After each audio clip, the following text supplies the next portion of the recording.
రాజశేఖర్ రెడ్డి గారు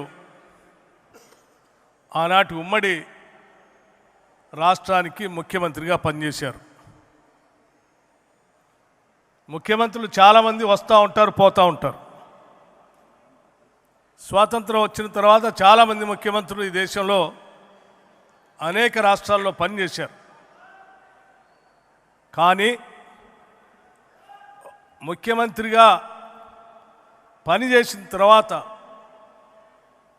ఒక దశాబ్ద కాలం అయిపోయిన తర్వాత కూడా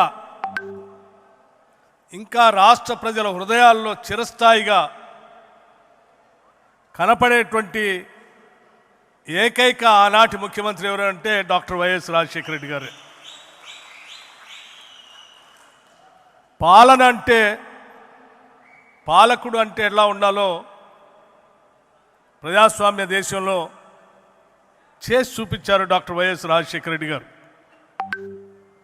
ఓ పక్కన అభివృద్ధిని, ఇంకో పక్కన సంక్షేమాన్ని, రెంటిని రెండు కళ్ళలాగా సైమల్టేనియస్గా ప్లాన్ చేసుకుంటూ రాష్ట్రంలో ఈ దేశంతో పోటీ పడేటట్టుగా అభివృద్ధిలో రాష్ట్రాన్ని ఉంచారు. ఈ రాష్ట్రంలో ఆంధ్రప్రదేశ్లో పుట్టడం మా అదృష్టం అని భావించేటట్టుగా పేద మధ్యతరగతి కుటుంబాలందరికీ సంక్షేమ కార్యక్రమాలని అందించారు. ఏ ఒక్క పేదవాళ్ళు కూడా అనారోగ్యానికి గురైతే నేను వైద్యం చేపించుకోలేకపోతా ఉన్నాను, చేపిద్దామంటే డబ్బులు లేవు, నా కళ్ళ ముందే చనిపోతున్నాడు అని బాధపడేటువంటి వాళ్ళు తరతరాలుగా ఉన్నటువంటి ఈ రాష్ట్రంలో ఇక మీరు బాధపడాల్సిన అవసరం లేదు, నేనున్నాను అని చెప్పి రాజీవ్ ఆరోగ్యశ్రీ కార్యక్రమాన్ని తీసుకొచ్చి ఈరోజు రాష్ట్రంలోనే కాదు దేశంలో కూడా అన్ని ప్రభుత్వాలు ఆ రకంగా నడిచేటట్టుగా చేసిన గొప్ప నాయకుడు డాక్టర్ వైఎస్ రాజశేఖర రెడ్డి గారు. ఈరోజు దేశంలో రైతుల గురించి చాలామంది మాట్లాడుతూ ఉన్నారు. కానీ మొట్టమొదటిసారి ఈ దేశంలో రైతుల బాధలు తెలుసుకున్న తర్వాత, ప్రత్యక్షంగా వారు పాదయాత్రలో చూసిన తర్వాత ఉచిత కరెంటు ఇవ్వాలని ఈ దేశంలో ఏ నాయకుడు ఒప్పుకోలేదు, ఏ ముఖ్యమంత్రి కూడా ఒప్పుకోలేదు. కానీ అందరినీ ఒప్పించి ఉచిత కరెంటు రైతులకు ఇస్తేనే వ్యవసాయ పరంగా అభివృద్ధి చెందుతే కాదు, రైతులు ఆత్మహత్యలు చేసుకోకుండా నిలబడగలుగుతారు, నేను చేయగలుగుతాను అని చెప్పి అందరిని ఒప్పించి మేనిఫెస్టోలో పెట్టి ముఖ్యమంత్రి కాగానే తొలి సంతకం పెట్టి దేశానికి ఆదర్శంగా నిలిచినటువంటి ఒక గొప్ప దార్శనికుడు డాక్టర్ వైఎస్ రాజశేఖర రెడ్డి గారు. చాలామంది పేదవాళ్ళు చదివించాలని తల్లిదండ్రుల కోరిక, చదువుకోవాలనేటువంటి బిడ్డల ఆశ, ప్రపంచంతో పోటీ పడాల అని కలలు, ఆర్థిక పరిస్థితి అనుకూలించకుండా దూరంగా ఉన్నటువంటి బిడ్డలందరినీ తీసుకొని నేనున్నాను మీరు చదువుకోండి అని చెప్పి ఫీజు రియంబర్స్మెంట్ తీసుకొని ఈరోజు ప్రపంచవ్యాప్తంగా ఐటీ సెక్టార్లో తెలుగు వాళ్ళు అమెరికా నుంచి అనేక దేశాల్లో ఈరోజు CEO స్థాయిలో ఉన్నారంటే అది కేవలం ఆనాడు డాక్టర్ వైఎస్ రాజశేఖర రెడ్డి గారు తీసుకొచ్చిన ఫీజు రియంబర్స్మెంట్ వల్లనే అన్న సంగతి మనం ఎవరు మర్చిపోకూడదు.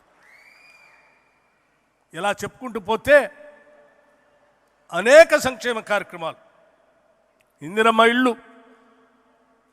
ఇల్లు కావాలంటే ఎమ్మెల్యేకు 500 కోట,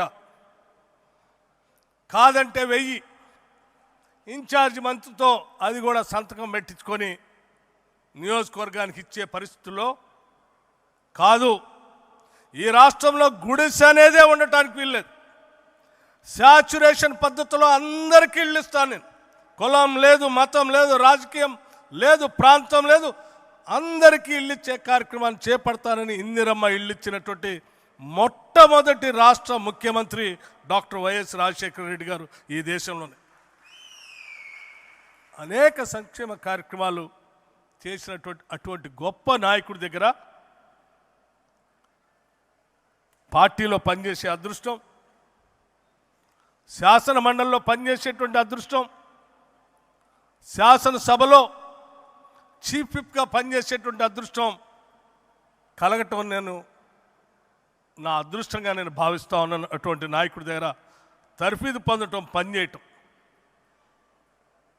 మేమంతా ఆ రోజు చీఫ్ విప్గా నేను, విప్పులుగా డాక్టర్ శైలజనాథ్, కొండ్రు మురళీగన్, మా ముగ్గురిని పెట్టి సభా వ్యవహారాలు నడిపేటప్పుడు మాకు తర్ఫీదు ఇచ్చారు.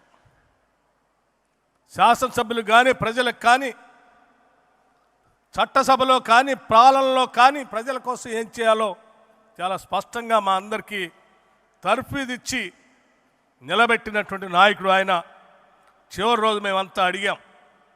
శాసనసభ అయిపోయింది, చిట్ట చివరి రోజు తెల్లారే రచ్చబండ కార్యక్రమాన్ని ప్రకటించారు. వారిని ప్రత్యేకంగా కలిసి అడిగాం, సార్ ఒక్కరోజు గ్యాప్ ఇద్దాం సార్, శాసనసభ్యులంతా కొత్త గెలిచి వచ్చారు, ఒక్కరోజు గ్యాప్ ఇస్తే మళ్ళీ వాళ్ళ నియోజకవర్గాల్లో పోయి పండగ చేసుకుంటారు సార్ అంటే, లేదు, ప్రజలు ఎంతో నమ్మకంతో మనల్ని గెలిపించారు, ఒక్క నిమిషం కూడా వృధా చేయడానికి వీల్లేదు, తెల్లారే రచ్చబండ కొనసాగాల్సిందే అని చెప్పి బయలుదేరి మనందరి నుంచి కనపడినంత దూరానికి వెళ్ళిపోయారు. కానీ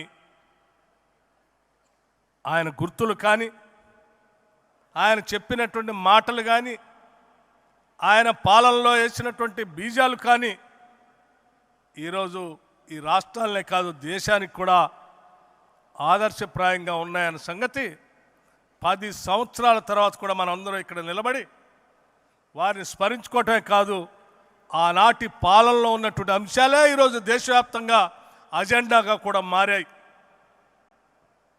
అటువంటి రాజశేఖర రెడ్డి గారు ఆంధ్రప్రదేశ్లో పుట్టడం, అది కూడా కాంగ్రెస్ పార్టీలో నాయకత్వం వహించడం, రాష్ట్ర కాంగ్రెస్ కమిటీ అధ్యక్షుడిగా పనిచేయటం, ఈ రాష్ట్రానికి ముఖ్యమంత్రిగా పనిచేయటం, కాంగ్రెస్ పార్టీ కార్యకర్తలుగా మనందరి అదృష్టంగా నేను భావిస్తూ ఉన్నాను. ఒక గొప్ప నాయకుడు వారసులుగా ఈరోజు మనం అంతా ముందుకు పోతూ ఉన్నాం. స్నేహితులారా, ఇక్కడ కూర్చున్నటువంటి పెద్దలందరూ కూడా మాకంటే సీనియర్స్. ఉన్నవాళ్ళ గారి దగ్గర నుంచి మొదలు పెడితే ఇక్కడ బాపిరాజు గారు ఉన్నారు, మన్నించాలి, వారందరూ సీనియర్స్. వాళ్ళ దగ్గర పిల్లలుగా మేము మా రాజకీయ ప్రస్థానం మొదలుపెట్టాం. ఆ రకంగా మొదలైనటువంటి మా రాజకీయ ప్రస్థానం ఈరోజు రాజశేఖర రెడ్డి గారి జయంతి సందర్భంగా మళ్ళీ వాళ్ళందరినీ కలిసేటువంటి రఘువీరారెడ్డి గారు, తులసిదాస్ గారు, మన్నించాలి సార్, చూడలేదు, తులసిదాస్ గారు, తులసిరెడ్డి గారు, వీరందరికీ నమస్కరిస్తూ ఈ కార్యక్రమంలో పాలు పంచుకోవటానికి అవకాశం ఇచ్చినటువంటి షర్మిల గారికి నేను ప్రత్యేకంగా ధన్యవాదాలు తెలియజేస్తా ఉన్నాను. ఈరోజు నేను ఉప ముఖ్యమంత్రిగా తెలంగాణ రాష్ట్రంలో పనిచేస్తూ ఉన్నాను అంటే ఆయన నాకు మొట్టమొదటిసారి ఎమ్మెల్సీగా టికెట్ ఇవ్వటం, ఆ తర్వాత శాసనసభ్యుడిగా పోటీ చేసేటువంటి అవకాశం కల్పించడం, ఆయన నేర్పినటువంటి రాజకీయ ఓనమాలే ఈరోజు నేను ఆ రాష్ట్రంలో శాసనసభ్యుడిగా ఉప ముఖ్యమంత్రిగా స్థాయికి ఎదిగాను.